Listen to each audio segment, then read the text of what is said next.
Hello, hello. I am seeing our participant number climb.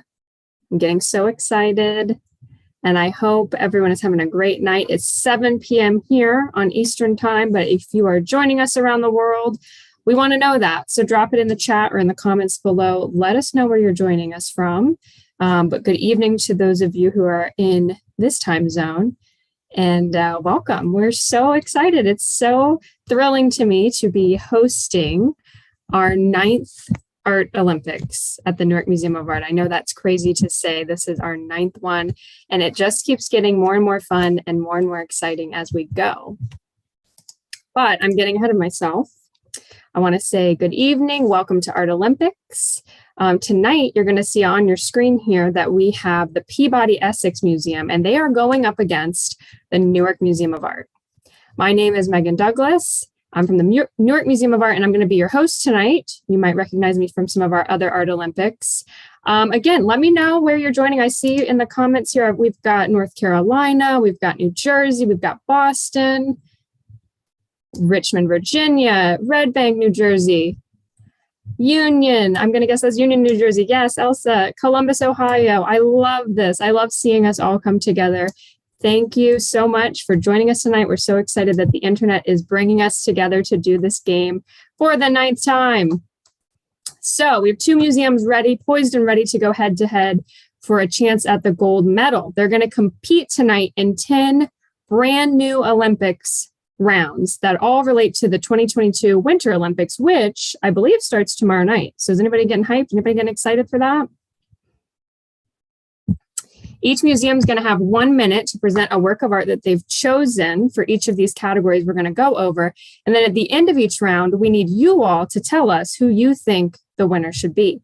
If you're joining us here on Zoom, you're going to see a poll pop up. But if you're joining us on our social media channels, just type it in the comments below. We have our super handy people behind the scenes who are going to be tallying all those and pulling them together so we can find out who the winner is. But let me first introduce to you all our contestants tonight. From the Peabody Essex Museum, we have Paula Richter, curator at the Peabody Essex Museum. It's great to be with you tonight. Hi, Paula. It's great to have you. We also are joined by Paula's colleague, Lon Morgan, who is the assistant curator at the Peabody Essex Museum. Welcome, Lon. Hi, everyone. Thanks so much for having me. So for those of you who are not familiar with the Peabody Essex Museum, I want to tell you just a little bit about it. It was founded in 1799 in Salem, Massachusetts, and the Peabody Essex Museum is the world's oldest continuously operating museum in the country. I did not know that. PIM's collection contains works from around the globe, including maritime, Native American, oceanic, American, contemporary, fashion, South Asian, Asian export art, as well as 22 historic structures and a 200-year-old Chinese house on its campus. That is exciting. I think everyone is now putting Peabody Essex Museum down in their book of places they want to visit when and if they can travel next. Welcome so much, Pim. We're excited to have you. You're going to hear me refer to them as Pim tonight because I'm trying to abbreviate a little bit. So Peabody Essex Museum equals PIM. If anyone gets confused by that, let us know. But I think in the chat, you're getting a lot of love and a lot of PIM fans. So people are going to start recognizing this PIM. From the Newark Museum of Art, we are joined by curatorial assistant Monisha Bernard. Hi, everyone. Welcome, Monisha. And we also have museum educator Jessica Fiore. Hi, everybody. Welcome, Jess. And for those of you who might be from the Boston or Salem, Massachusetts area, or any of the cities we've listed here, Boston, Florida, New Jersey, all of these, Oklahoma, all of these wonderful places, a little bit about the Newark Museum of Art. It is the largest art museum in the state of New Jersey, which you may not know, and it's situated in downtown Newark. It's home to a fine arts collection. The Newark Museum of Art has American art, decorative arts, contemporary art, the arts of Asia, Africa, the Americas, and ancient art as well. Well, welcome, contestants. Are you all ready to play? Incredible. As a reminder for our museum contestants tonight, you're each going to have 1 minute, that is 60 seconds, no more, no less, to defend the work of art that you chose to present for each category. If you go over time, I'm going to stop you. You might also hear a little chime from my phone's handy 60-second timer. As I mentioned, these 10 rounds that we're showing tonight, we've never seen before. This is all centered around Winter Olympics. They're all brand new. We're excited to showcase them for you tonight. For those of you playing along at home, let us know what you think. Give your questions in the comments box in the chat below. You can also do a little friendly smack talk. Remember, though, sportsmanship is key, but we love to hear it. We love to see all these comments flowing and all of the competition getting really heated. Now, make sure when you're typing that you have in your chat below, if you're here on Zoom with us, you have it set to everyone. There's a little button right above where you type and it says to, and you want to put it to everyone. And that'll make it feel like we're all in the same room. We're all kind of competing, having fun, joking around with each other, maybe elbowing each other and giving each other a hard time, which is what tonight's all about. It's all about putting a smile on everybody's face and showing each other a good time with these two collections that are incredible and maybe new to you all. Also, tonight's program is closed captioned. So if you need captioning and you're here on Zoom, please hit the closed caption button at the bottom of your Zoom screen and turn on your subtitles. We want to be able to give you access to that if you should want it. All right, everybody, who is ready for the Art Olympics? Let me hear you make some noise.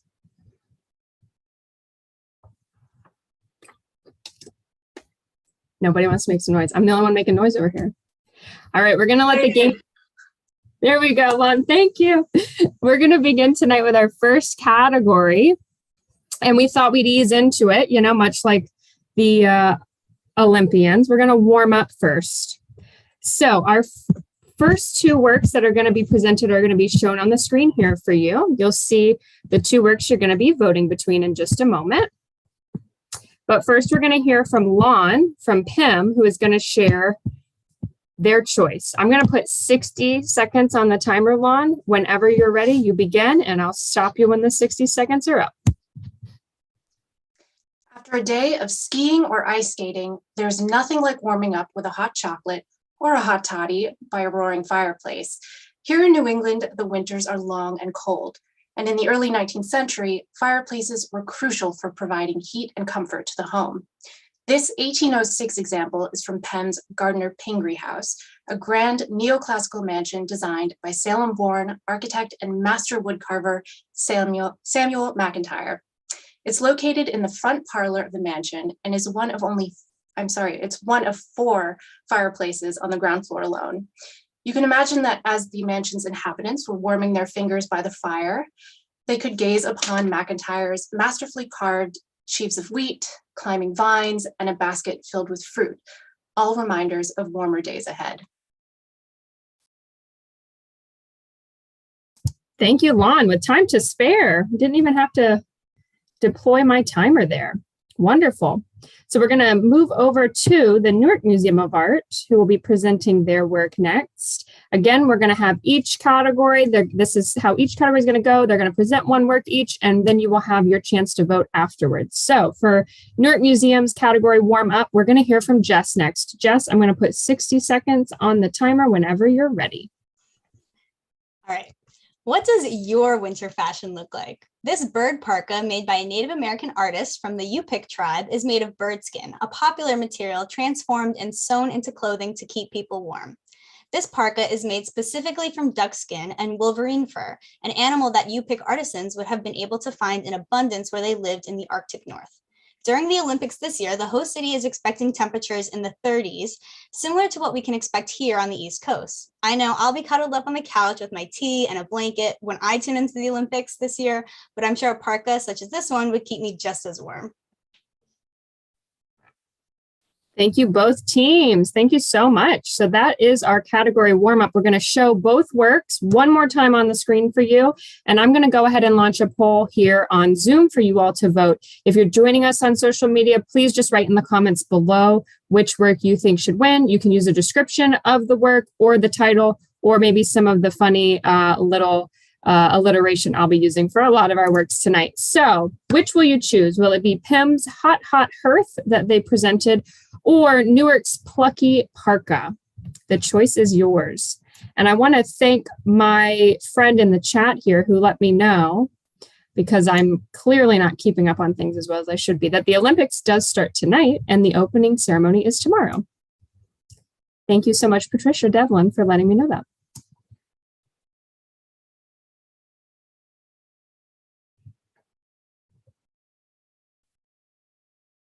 All right, I'm going to give one more second. Let us know in the comments. We're going to be doing our voting polls here on Zoom, and then we're going to be tallying everything we get from our other streaming services. So if it's on Facebook, if it's on YouTube, Twitter, and the like, we will also be calculating what people are saying there as well.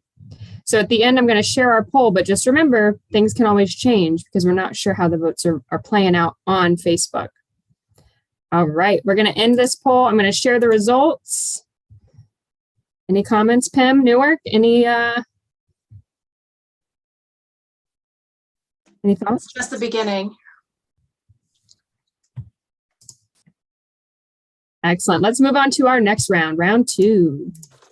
This round is called Pass the Torch.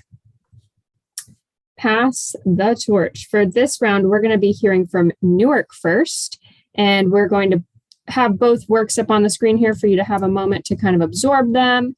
And we're going to move right into Newark's work, and we're going to hear from Jess. Jess, I'm going to put 60 seconds on that timer for you. Okay. So at only 1.5 inches long, this micro mosaic is made of delicately placed glass and metal. Where would you wear a piece like this? It's believed this micro mosaic, made in the 19th century, was probably a brooch or a pin and would be considered high fashion at the time. The figure we see on this micro mosaic from the 1800s is raising a lit torch with her right hand and roses in her left. Although it's become a tradition at modern Olympic Games, the custom of the Olympic torch relay dates back to the Games of ancient Greece. Each year, the torch is lit weeks before the games begin in a ritual in Olympia, Greece. The torch then travels through the hands of many athletes before arriving at the host city to light the Olympic cauldron during the open ceremony. Where might this ambitious lady be setting off to with her torch in hand? This image calls to mind the tradition of Olympic torch relay and its classical origins, a tradition as old as the games themselves. Thank you so much, Newark.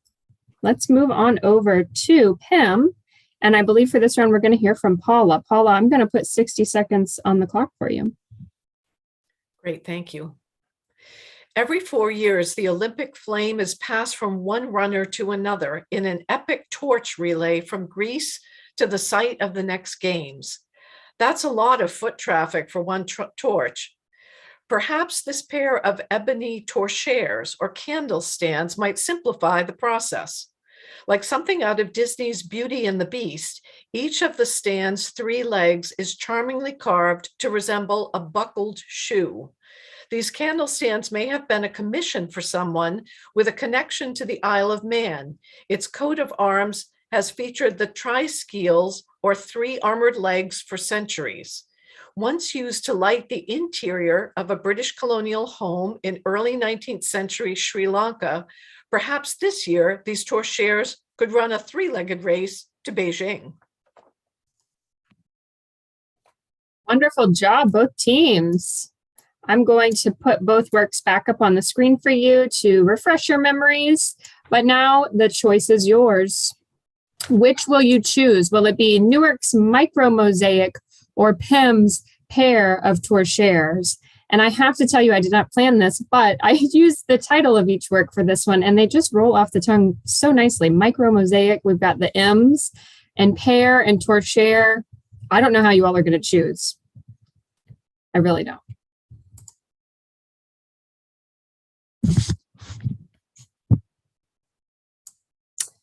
Pam, we've got some fans in the chat here. We've got some people that are really digging the torchères. Are they on view right now? Can people see them?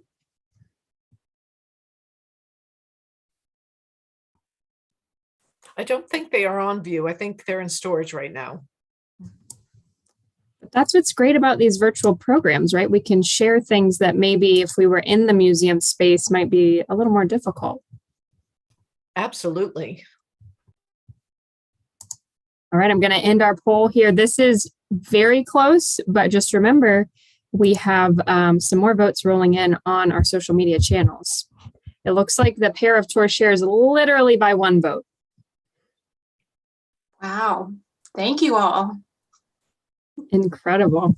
Okay, we're going to move on to our next round, round 3, and we're calling this round Down the Slopes. We're going to put both works up on the screen for you to have a gander at. Any skiers in my contestants? Any skiers or snowboarders? I am not a skier. I'm terrified to go skiing. I don't know about anyone else. I would love to try out snowboarding. That just seems like so much fun. My partner is an avid skier, so I'm learning, but it's hard at an older age to learn to ski. Everyone send Lon some good vibes. Lon, you got this. And it sounds like if your partner is doing it, then you probably have a great teacher. It's going to be great. I'm a cross-country skier, but I only like gentle slopes. So we'll rename this one for you, Paula. We're going to call it Down the Gentle Slopes. How about that? Great. Incredible. So let's move to this round. We're going to hear from Pim first. And I believe, Paula, I'm turning it over to you right now. So I'll go ahead and set your timer and whenever you're ready to begin. Great. The excitement and anticipation of a body zooming downhill is not limited to the ski slopes. A great communal spirit surrounded the launching of a new ship in the early 19th century in Salem, when the success of every family and business was tied to the sea. George Ropes Jr., one of the first American-born marine painters, was only a teenager at the time he painted the ship Fame sliding down the rails as it was launched into the water. Throngs of celebrants on board the new ship and around the wharf raised their arms and doffed their hats. The pink-tinted sky and light atmosphere convey the optimism of the community when maritime commerce in Salem was at its height, the 6th largest port in the U.S. Local captains steered a fleet of 200 ships across the Atlantic into the Indian Ocean and as far as Guangzhou and Nagasaki, some of the first American vessels to enter many Asian ports. Thank you so much, Paula. Right in the nick of time. 2 seconds left on the clock there. All right, I'm going to turn it over to Newark for the rebuttal. We're going to hear from Jess this time. Jess, whenever you're ready. What do you see in this artwork? Usually, viewers associate this piece with some kind of long-necked animal, but let's try to see a landscape here. Lots of the sports we'll see in the Winter Olympics have athletes speeding down massive snowy slopes, but it would be fun to imagine somebody tackling a slope such as the one we see in Martin Puryear's Untitled from 2006. Made of cut and carved pine, cypress, and ash wood, the artist has carefully constructed a steep decline. Puryear often takes such natural forms, such as a slope, and expands organic shapes to push the nature of such a form. The artist has been interested in themes of forced perspective since the 1970s, and we can see that theme here. Towering at nearly 12 feet tall and 11 feet wide, at the right angle, maybe this piece will feel as massive as those Olympic ski slopes. Thank you, both teams. We're going to put both works back up on the screen for you all at home. And we need to hear from you now because this game is all about you all. Which will you choose for Down the Slopes? Will it be Pim's Seafaring Ship or Newark's Pine Puryear? Which do you feel best represents Down the Gentle Slopes?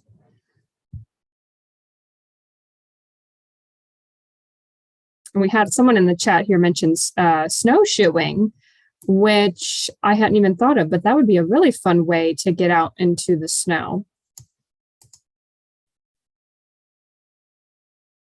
I'm going to give a couple more seconds for everyone to vote. You should have a poll popping up on your screen here on Zoom. And if you're joining us on our social media channels, hello, we're excited to have you.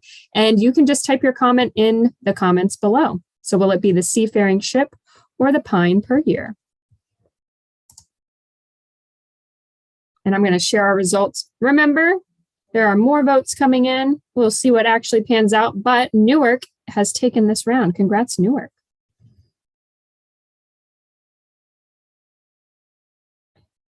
And that moves us right into round 4. We are moving swiftly through our Winter Art Olympics. This round we're calling Hat Trick. And I need to know from my contestants who wants to do the wonderful job of explaining a hat trick briefly here for us. I know you all Googled it. I can do it. So a hat trick refers to a single player in a game, typically in soccer or hockey, that scores 3 goals in one game.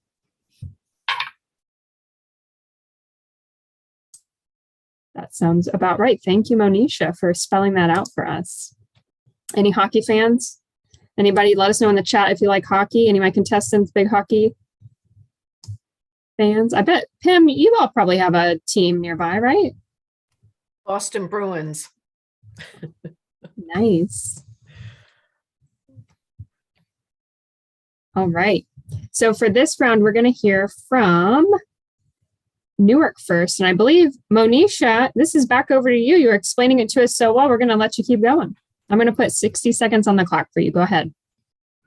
So I feel like everyone knows that athletes with the ability to score 3 goals in one game are highly valued within their team.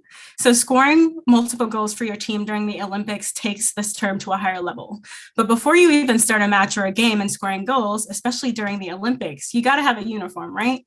So this imperial helmet with the accompanying armor reflects the attire of soldiers from the Joseon era in Korea. It was made from high quality materials to present to onlookers and opponents how impressive and highly valued soldiers of this period were. Athletes during the Olympics wear uniforms as badges of honor for their home country. It helps them be identified and self-identify during the opening and closing ceremonies. Also, having a uniform helps to boost confidence during games, especially when scoring goals. Thank you so much, Monisha. We're going to turn it over to Pim, where we're going to hear from Lon. I'm going to put 60 seconds on your clock, Lon, whenever you're ready. Scoring goals was not the prime objective of the paisan who wore this helmet. Rather, the wearer was part of a team trying to seize and maintain control of the bridge over the Arno River in the center of Pisa, Italy. The Gioco del Ponte, or Contest of the Bridge, was the centerpiece of a civic festival held sporadically from the Middle Ages until 1807. The helmet was part of a full suit of armor and was assembled from obsolete parts. This rare painted example was acquired by Salem captain Samuel Tucker soon after the last Gioco took place. When Tucker returned to his home port, he donated it to PEM's precursor institution, the East India Marine Society. Today, you can see the helmet on view in Salem Stories, an exhibition which tells the local, national, and international stories that make Salem the city it is today. Wonderful. Thank you, Lon. And thank you both teams. We're going to show now on the screen both works that have been presented for Hat Trick. And we're going to ask you all now to pick which do you think should win this round. Will it be Newark's Imperial Garb or Pim's Armor Helmet? And we had a question while I'm looking in the chat here. I'm letting everyone kind of take a minute to vote. They're clicking their poll. Maybe they're typing into the comments which one they prefer, the Armor Helmet or the Imperial Garb. And Jess, I think we had a question about the per year if it was on view right now. So that one is not on view currently. But it would be cool to see in person since it's so tall, right? Yes, very true. And you know, like I said, it's a great thing about this program. We can pull things out. Pull things out of our hat, if you will, that may not actually be in the galleries right now, but I'm sure it will be back on view. So keep an eye out, stay tuned, maybe sign up for that Newark Museum newsletter. I'm going to give you one more moment.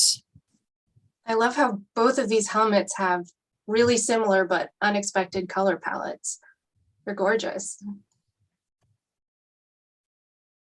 I see that. It's very interesting to see what you all choose, and then to see them side by side is always really, really nice. I'm going to share here. It looks like Pim has taken this round. Congrats, Pim. And that moves us right into round 5. We are halfway through our Art Olympics, and this round we're calling Fan Favorite. we're going to see the fan favorite from each museum collection. So on the screen, we've got our two works that are going to be presented.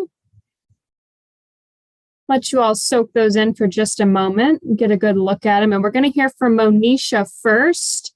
Monisha, I'm going to give you 60 seconds on the clock. Whenever you're ready, let's hear about your fan favorite. So fans are an essential part of an athlete's morale during games. When things get really heated, what a better way to cool off than with an intricately made fan. Audiences attending games during the Winter Olympics are proud to show their support for their teams and favorite players through the merchandise that they bring. These items are designed and decorated in different colors and materials that separate themselves from others in the crowd, and they're to support different players and teams. The Hausa people in Nigeria had many skilled traders of varying materials. As a result, the artisans during the mid-20th century were extremely skilled in manipulating a variety of materials. This fan would definitely set you apart from others around you, in addition to cool you off when things get hot. Ooh, and we know things get hot, right? In the Olympics, in art Olympics, and sports in general. All right, Monisha, thank you so much. We're going to move right over to Paula from PIM. Paula, I'm just getting my timer reset here, but whenever you're ready. Great. The Olympic Games are never just about individual athletes or sports. They also represent the rivalry of nations and even the contest of empires. This rare fan reflects the colliding of empires and demonstrates its maker's resiliency and determination to preserve indigenous culture and identity in the face of European imperial expansion, military invasion, colonization, and policies of native dispossession and oppression. For centuries, Amanticas, feather artists of Aztec and Native Mesoamerican heritage, created art and ceremonial objects and regalia using colorful iridescent plumage of tropical birds. Following Spanish conquest, these artists were compelled to adapt their skills to new purposes, including making religious artwork or luxury items for Spanish colonists or international trade. The fan's front depicts European armed soldiers on foot and on horseback, suggesting military action. You. That's 60 seconds. I'm so sorry, Paula. It was so good. You're giving us such good stuff. I'm sorry to cut you through, but that was our 60 seconds. You know how these Art Olympics rules are. They don't give me any wiggle room. Yes, of course. Thank you. Thank you, both teams. Thank you both so much. We're going to put both fans back up on the screen so that you can vote. This is a tough one. I'm not going to lie to you all. So we have PIM's feathered folding fan, or we have Newark's portable plumes. And I want to know on the polls here, let us know in the comments below which one you choose for fan favorite. And PIM, you've got some fans. We got some fans in the chat tonight. Newark, you too, but I'm seeing some PIM. So you all jump in there, get in that chat.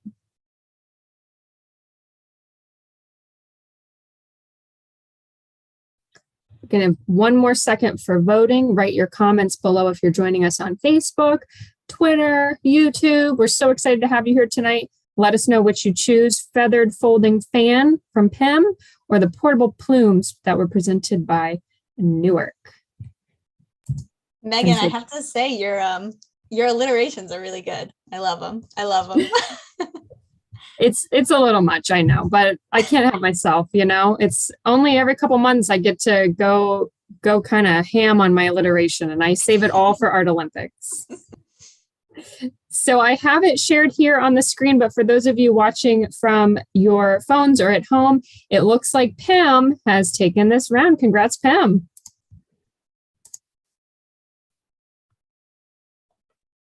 Great. Good job. Take a bow. Which rolls us right into round 6. Let's shred.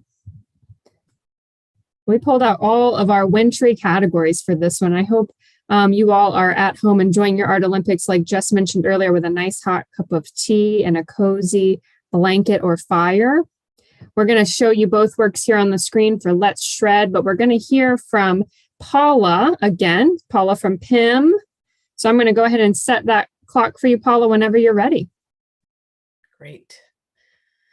In the competitive world of heavy metal music, few can compete with the lead guitarist of Metallica, master shredder Kirk Hammett.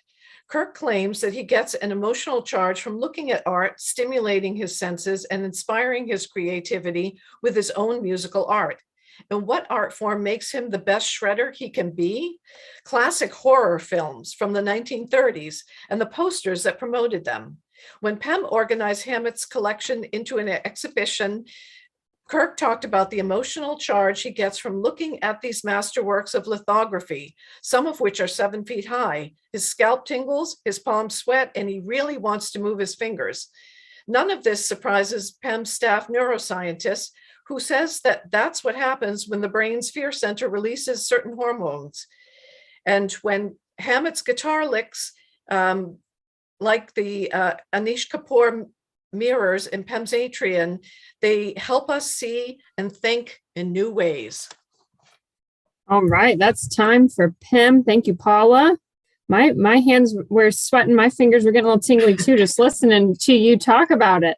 So let's hear now from Newark, and we're gonna move over to Monisha. Monisha, you ready? Yeah. All right. So while some athletes love hat tricks, others just love to shred down slopes and land new stunts. It's the perfect theme to describe Clayton Knight's Manhattan. This textile and print were created by an artist very familiar with getting tons of air. Knight was an aviator in the military that eventually became a painter active in the early 1900s. He was no stranger to taking on new challenges. This piece of shredded and rearranged fabric was commissioned as part of a series with other well-known artists to highlight the US as a powerful, cutting-edge, and modern country. It was considered the most successful in capturing this idea. The shredded nature of this work resembles Cubism, a style active during this period. It involves objects that are analyzed, shredded, or separated and reassembled in an abstracted way to demonstrate multiple viewpoints of an image. Knight made numerous illustrations for comics and children's books. He even did the illustrations for the popular comic Ace Drummond and made illustrations for the New Yorker. Thank you, Monisha.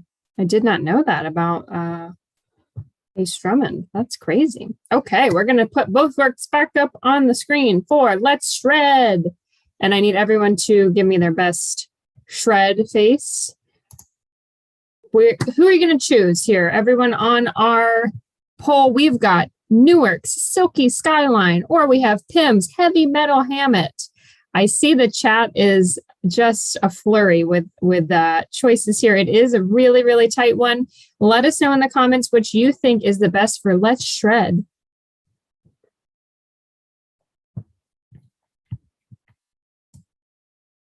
Now, Pim, did you all get to meet Kirk? Was there any Hammett introductions? Yes, we did. And in fact, that the image that's up on the screen shows Kirk Hammett playing in our museum's atrium for one of the programs that he did when the exhibit was up. Nice. And Ryan says in the chat, this is really hard. They like both, and you're shredding their mind. So the competition is tight. Newark, what about your Silky Skyline? What would you make out of that fabric? What do you think it would best be worn with?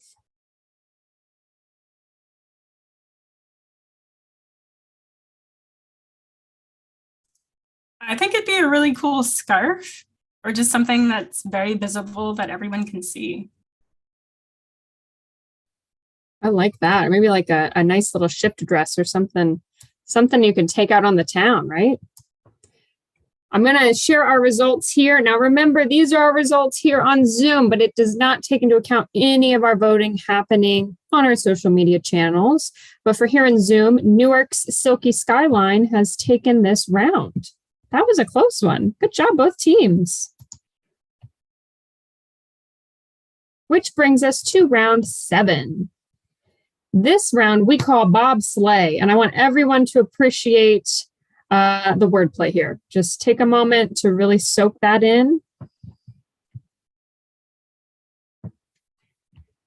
We're going to show you both works up on the screen here. We have 2 wonderful selections for bobsleigh. We're going to have Newark present first, and I'm going to turn it over to you, Jess. What do Beyonce, Messi, Jeff Bezos, and Currier and Ives have in common? They all slayed in their respective fields and dominated their competitors at the top of their game. This Currier and Ives lithograph is just one of the many that the two-man printing firm produced in the last half of the 19th century. Currier and Ives filled a niche in the market during an era before photojournalism, creating and selling affordable prints of everyday American life. Much like the Jamaican bobsled underdogs that debuted at the 1988 Olympics, this lithograph also features a two-person team riding in a sleigh, except this one is horse-drawn, holds a few large jugs, and has a cozy blanket for its riders. Thank you so much, Jess. We're going to move it on over to Pim, and we're going to hear from Paula. Paula, whenever you're ready, I got 60 seconds on the clock for you.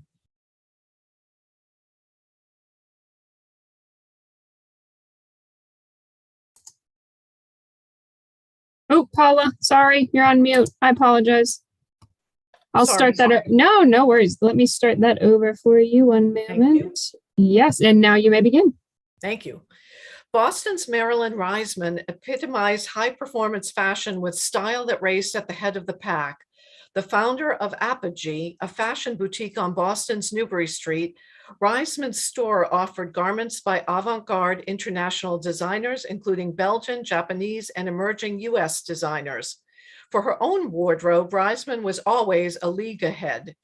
In this ensemble, she combined a three-piece op-art suit by Ona Titel, the New York design firm, and features their innovative sleek and body-skimming knitwear. A Vogue writer reported this collection played with the idea of protection and featured clothing as shield against harsher elements. For accessories, Reisman sported a mace purse by Maya Luce, a Project Runway contestant whose career took off with this ultimate protective gear. Reisman completed her look with Chanel boots, a signature bob haircut, and she truly slayed her fashion competition. Thank you so much, Paula. We're going to put both works back up on the screen for you here, and the choice is now yours. Let us know in the polls or in the comments below which you choose. Will it be Pim's Elegant Ensemble or Newark's Polar Print?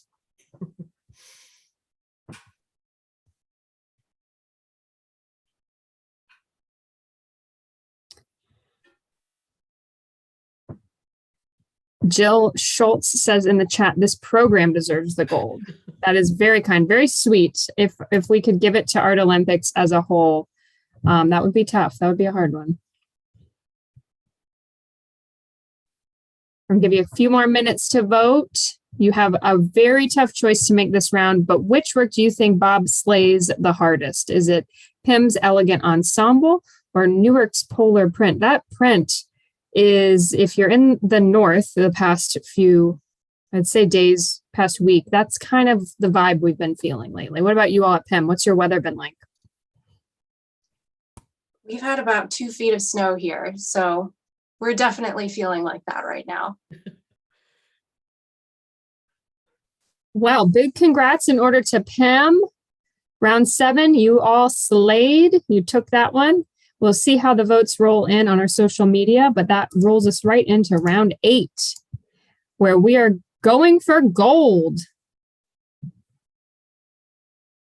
We are going to go for gold. We're going to show you both works here on the screen for round 8, the 2 that you're going to hear about. And I know in the chat you all are lamenting. I'm sorry we make this so hard for you each round. It is so difficult, but I hope you're getting a really fun glimpse into both of these institutions' incredible collections. And then it's giving you a little something to do on these cold days. Maybe make a little date night, a little visit to your local museum. If you're close to Pim and Newark, we'd both love to have you. Going for gold. We're going to hear from Pim first. Lon, I'm going to volley it over to you to keep using these sports terms, which come so natural to me. I'm very sporty in general. So let me volley it over to you, Lon. I'm going to put 60 seconds on the clock. Okay. Silver's great, but nothing beats gold when you're standing on the platform at the Olympic Games. In the 1840s, Ellen Coolidge might have said the same thing.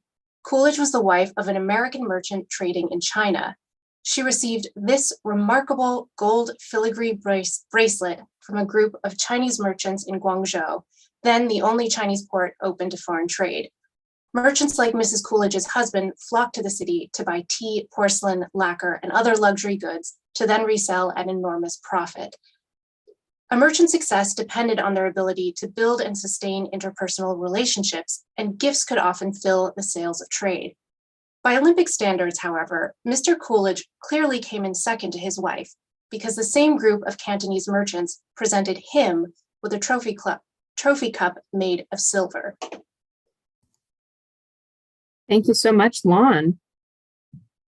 I turn it over now to Newark. We're going to hear from Monisha, and this is still for our category Going for Gold. Whenever you're ready, I have 60 seconds on the clock for you, Monisha. Thanks. So we all know that it takes hard work and dedication to win a medal.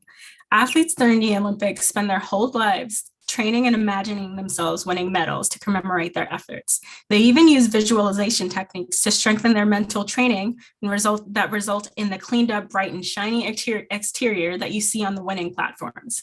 This work by Shanique Smith mirrors the multi-layered realities experienced by Olympic athletes. Underneath the shiny exterior of Shanique Smith's work are clothes, fabric, ribbons, and other materials layered and bound and spray painted in gold to give the appearance that you see here. This shiny and robust work can be seen in a different light from multiple angles and serves to demonstrate Smith's exploration of objects and the meaning they hold within society, in addition to person, and demonstrates that there's more to this work than the shiny and gold surface that you see pictured here. Thank you so much, Monisha. We're going to put both works that were presented here up on the screen, Going for Gold, and the choice is now yours. Will you choose Pim's Bracelet or Newark's Little Glutton? We don't make it easy on you all.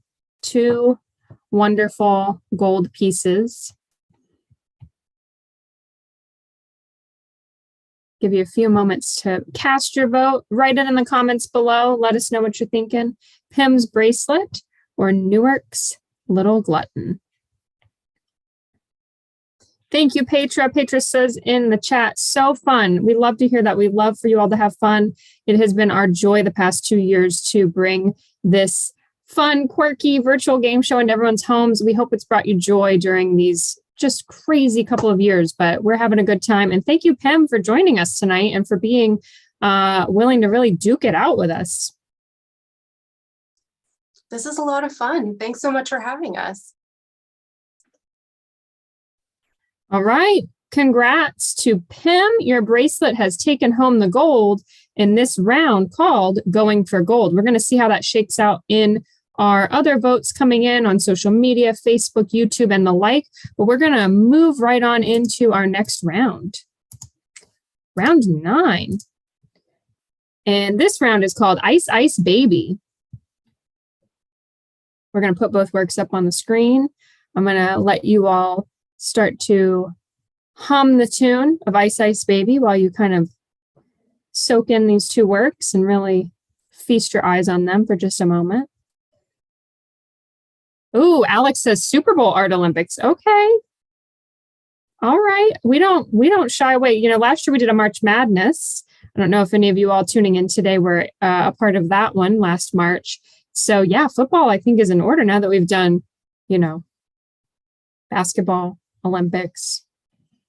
All right, we're going to volley it on over to Newark first. Jess, I'm going to let you kick off our Ice Ice Baby. I've put 60 seconds on the clock whenever you're ready. Was Vanilla Ice advising a response to the threats of climate change when he told us to stop, collaborate, and listen back in 1990? Multimedia artist Kambui Olajimi works directly from photographs of icebergs to create art that investigates the effects of climate change, such as the melting glaciers. The hourglass shape of this hand-blown glass reminds us that the effects of climate change are urgent and that the issue of global warming is a time-sensitive one. Olajimi has created an actual microclimate inside of this work, and the water evaporating and reacting to the humidity and the temperature around it.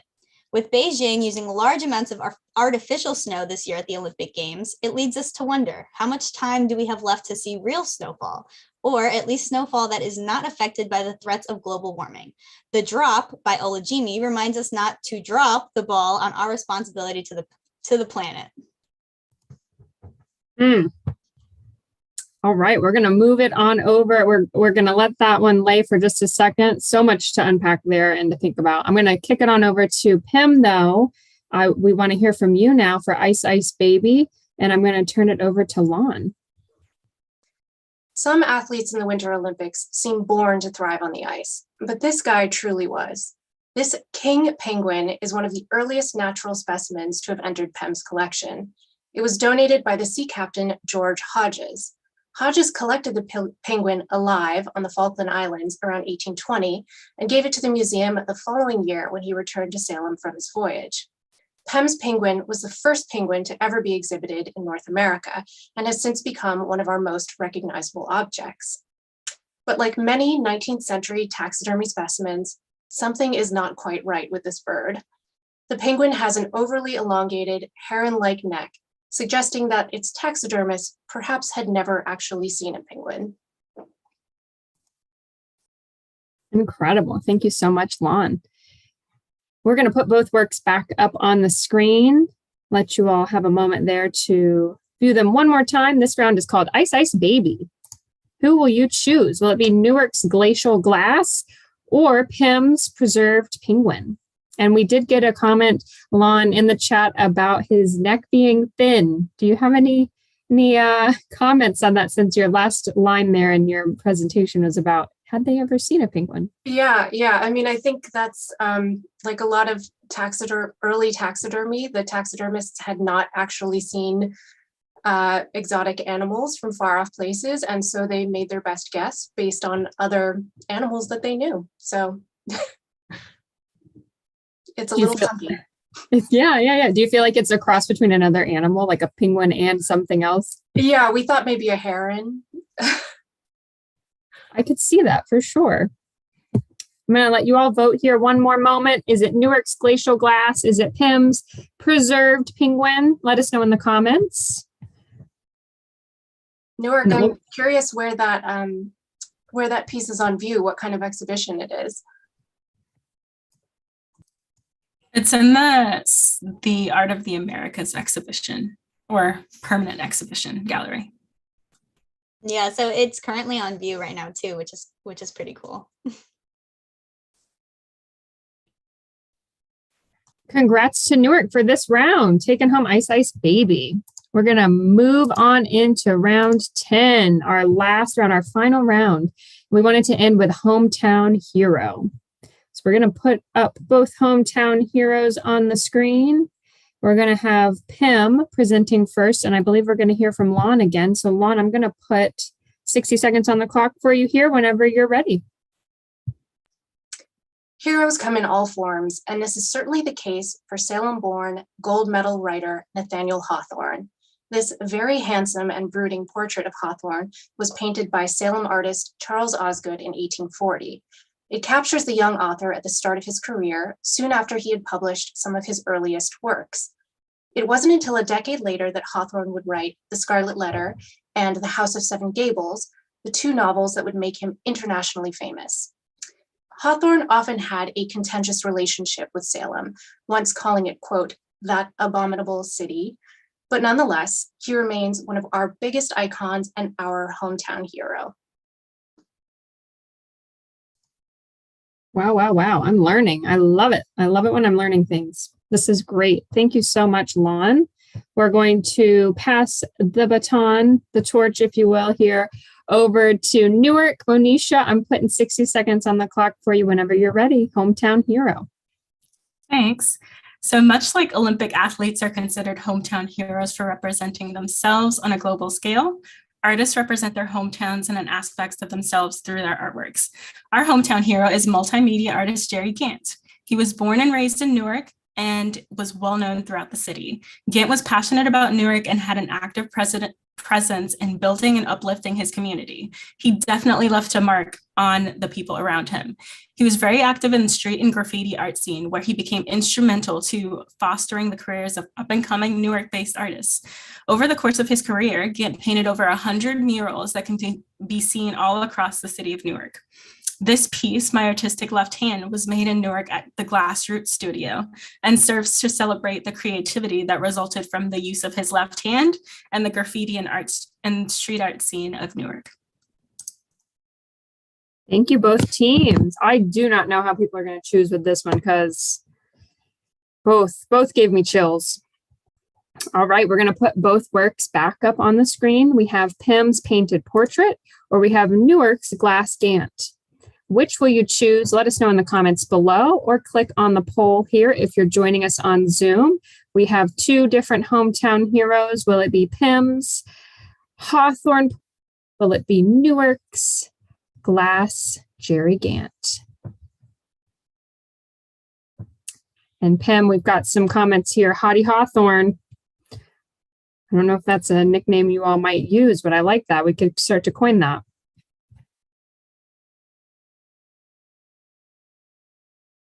Give one more moment here to cast your vote. Newark, it looks like we've got some Gantt fans in the chat. Also, some Willie Cole fans. So some people who really know Newark and know the artists that that Newark has made.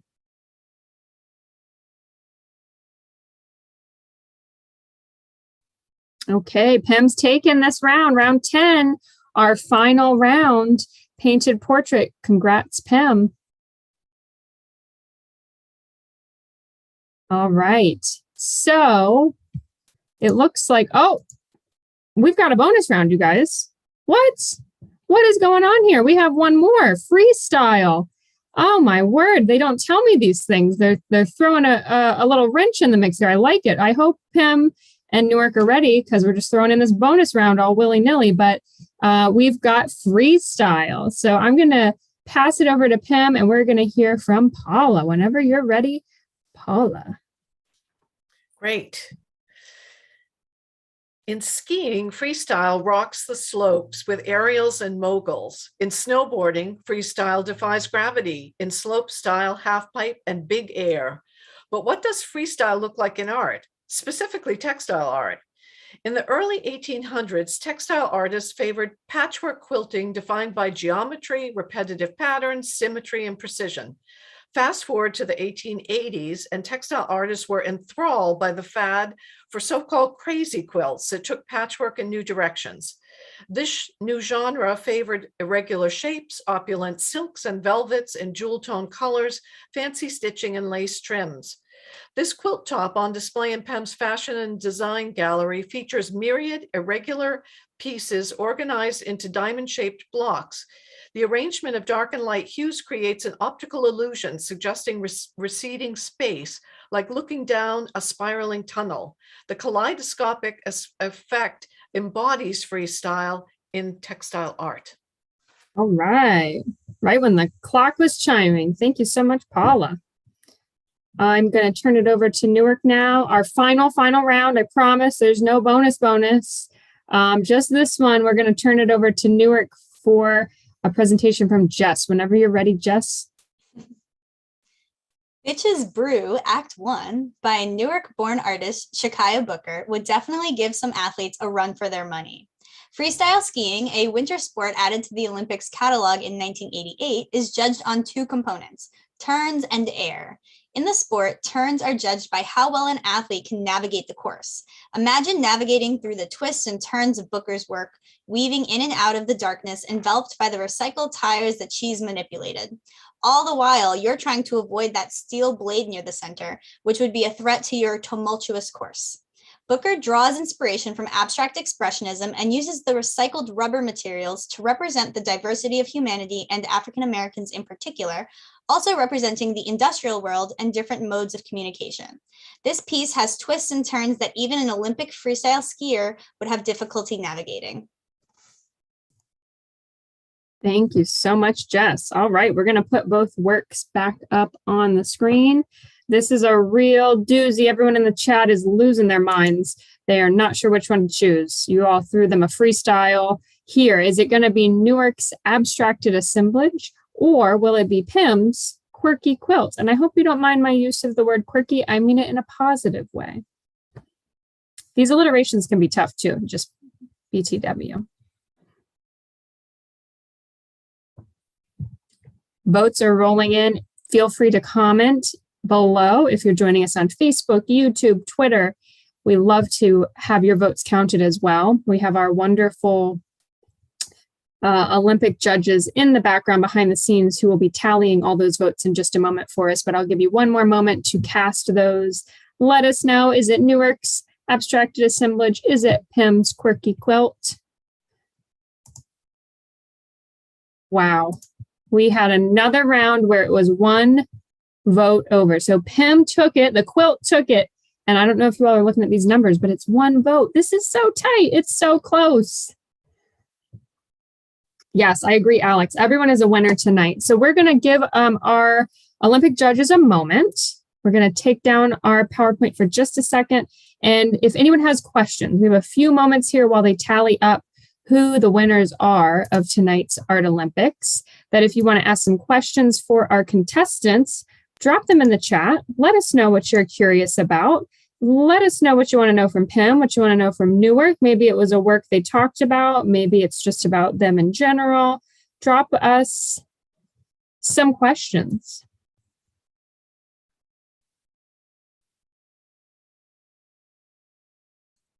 I know someone said it in the chat, but Megan, you really are the Usain Bolt of Art Olympics. I mean, you've been killing it. Hosting is not easy, so props to you. I thank you for all your work on this. So kind. Great job. Oh, you all are so kind. No, I couldn't do it without you all. It's so much fun. This is like the night I look forward to every time we have an Art Olympics. I geek out a little bit. You know, I was up late last night with those alliterations. I was getting excited. It's so, so incredible to see both of y'all's collections side by side, really. Like the helmet, when we did Hat Trick, right? Like Lon said, it's just incredible to see them next to each other because both institutions, you know, and for us to be able to partner together. Thank you, Pam. Thank you, Newark. We love doing these things in collaboration with you. So Debbie has a question, and I'll pose it to all panelists, whoever wants to get in there. How difficult was it to select these works?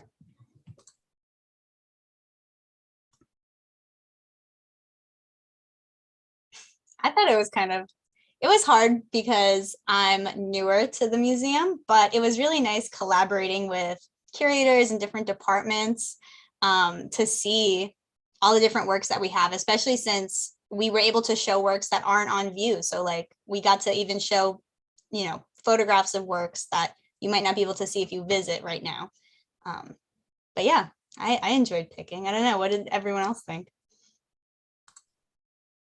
Yeah, I would say that it was just a lot of fun. I mean, it gives the curatorial department a chance to get together and think about objects in new ways. We're always kind of thinking about new perspectives on objects and creating connections between departments or collections, I should say. So it was a good opportunity and more fun than difficult. Yeah, same. It was also a lot of fun to try to come up with different ways or fun ways of talking about the artwork too. So like in addition to like trying to find the perfect thing that fit the theme, like coming up with interesting ways to talk about it was fun. I will say on our end, I think a lot of us admitted that we didn't know a lot about the Art Olympics. And, you know, Paula had said that she did a lot of research. All of us had to kind of go back and Google a lot of the events to really understand what we were talking about here. I also we want to give a shout out to our curatorial colleagues, Dan, George, Karina, Siddharth, and Petra, who also, we really had a large pool that we had to whittle down, just a wealth of wonderful artworks, but also some very tough choices in which ones we ultimately went with. Yes, I imagine that you start with a long list, right? And then you kind of cull it down to the ones. And then like you're saying, Lon, you have to decide which ones can you present also with that like kind of flair or that extra layer to get the votes, because there's a lot of works, I'm sure, in each collection that would fit. You want to be able to speak on it and have some fun with it and get people, pique their interest. We have one more question here in the chat that I thought might be interesting. Let me see if I can find it. Oh, I liked this one. What artwork was your favorite tonight? It can be from your collection or your opponent's. Does anybody have one that they were like, yeah, that's my new fave?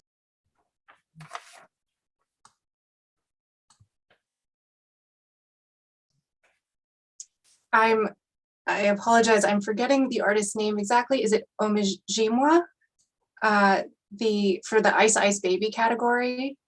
Yeah. With Newark, I think that is so cool. The microclimate, having kind of an active living piece of art in the gallery is such a cool thing. And to answer one of the questions in here, that's what I would steal. Yeah, that piece was so cool. Oh, sorry. Oh no, go ahead. I was just gonna say I really like the quilts, the artwork that you guys had for the bonus round. If I'm ever in like Salem, Massachusetts, like I would go just to see that. That's like the coolest thing. Oh, that's great. Any other favorites?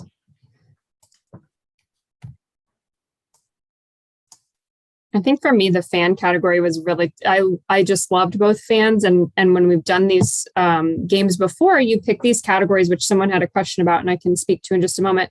But you pick these categories and you're not sure what people are going to actually choose. And then to see both institutions choose a hand fan, even though one was folded and one was kind of, stayed in that shape, it was really, really interesting to see them side by side and two different styles and different depictions. And yes, so we come up with these themes, we decide what kind of Art Olympics it's going to be, and then we sort of as a team just go through and pick what category names we think would be interesting. And it's really like we brainstorm with so many different departments about, what are things that happen in the Winter Olympics? Oh, it's about skiing a lot. What are some phrases that remind us of skiing, or some fun pop culture references that we can throw in there, like Ice Baby. So we really do have a good time with it. But I know both teams, I want to say thank you to Peabody Essex Museum. Thank you to New York Museum of Art. I know how many hours were put into this program before tonight.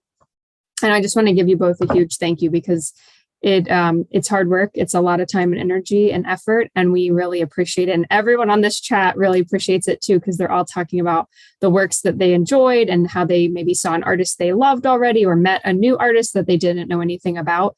So thank you, both teams. And with that, I think I'm getting the bells here from my Olympic judges that are telling me we have in the results for our Art Olympics Winter Games, our Winter Olympics 2022.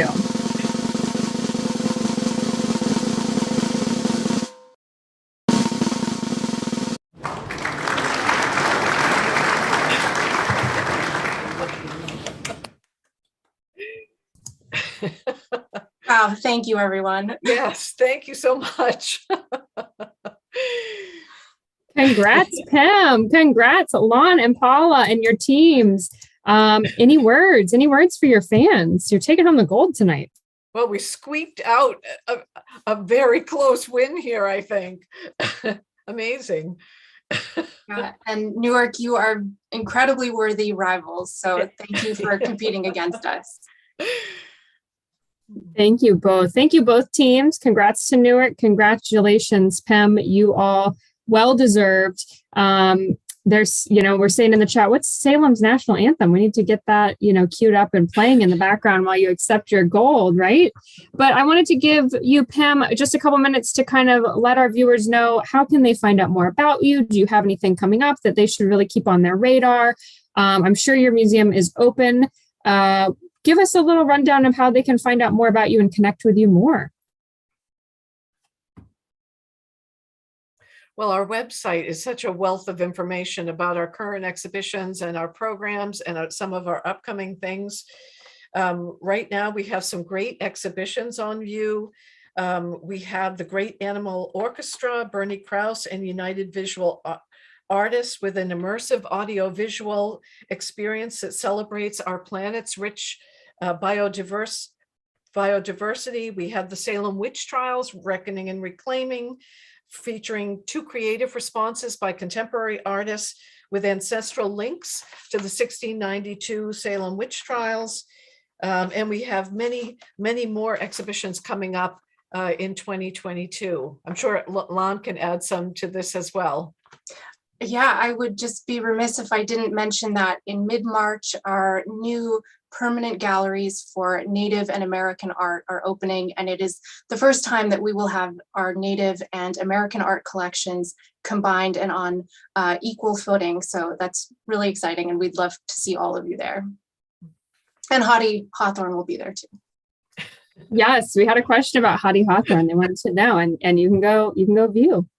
Thank you, Pam. Congrats on your big win. Newark, you all really put up a fight tonight. It was very close. It was neck and neck. What would you like to leave our visitors with? Any upcoming events, anything you want them to know about, or maybe let them know a way they can keep in touch with us?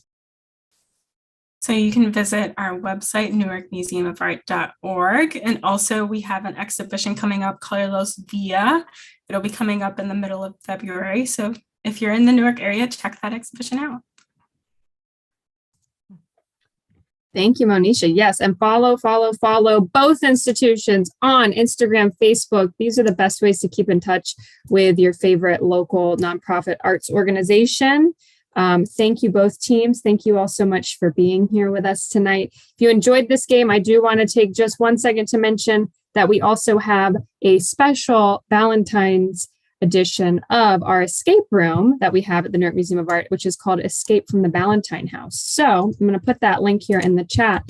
If you're looking for something else fun to do, if you're maybe staying virtual lately, I know some of us are moving back to virtual a little bit, or you just want something fun to do with your Valentine, grab a ticket to that in the link there. Thank you, Peabody Essex Museum. Thank you, Newark Museum of Art. Until next time, everyone enjoy watching the Winter Olympics. Thank you all so much and have a great night. Thank you. Everyone. It's been a pleasure.